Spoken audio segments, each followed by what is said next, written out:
Hello, it's Andy from PCR Global, and I'm honoured today to be down at the Royal Opera House down in London as a guest of Core Security.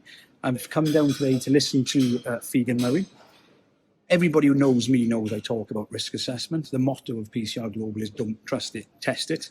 Risk assessments needs to be tested, as we know. Plans need to be tested. So I'm just going to hand you over to Figen now, just to say what today's event has been about. Figen? Well, my name is Figen Murray. I came here today to the Royal Opera House to talk about Martyn's Law, aka the Protect Duty. It's an initiative that I started about in January 2019. I started a campaign to ask the government to bring in legislation for mandatory security at venues. At the moment, the legislation is non-existent. It's only a recommendation to have security. And I don't think that is okay. That needs to change, given the changed landscape of terrorism with self-initiated terrorists since mainly 2014 plus. So Martyn's Law is basically 5 points that we are asking the government to implement.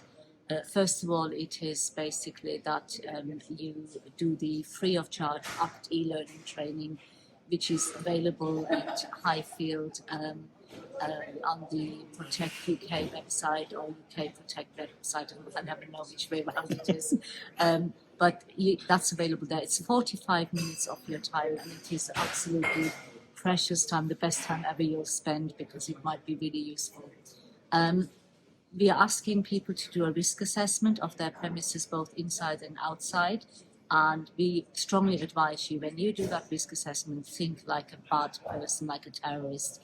If I want to harm people in this building, how would I get in?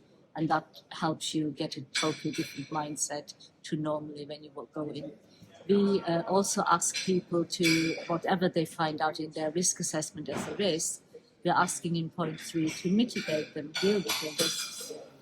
We're also asking, number 4, for people to have a counterterrorism action plan, which is basically a plan and informing staff what to do in case there is an attack, so that people know what to do. People know if somebody runs towards your cafe or restaurant with a machete, you run to the door and lock the door in the first instance, and then the next thing you do is you find somewhere to either evacuate or evacuate your customers and staff and colleagues. So it's that people know what to do, and in an ideal world, do a practice run or two so that you test it out like it was just mentioned.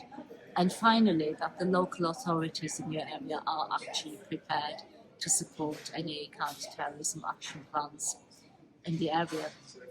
Thank you very much. Figen, that is absolutely fantastic. Guys, those who know me, it's all about the risk assessment. I always say all roads lead back to the risk assessment. Make sure the people doing them know what they're doing. Make sure your staff know how to respond. Figen, thank you very much. Thank you. Thank you. Remember, guys, don't trust it, test it.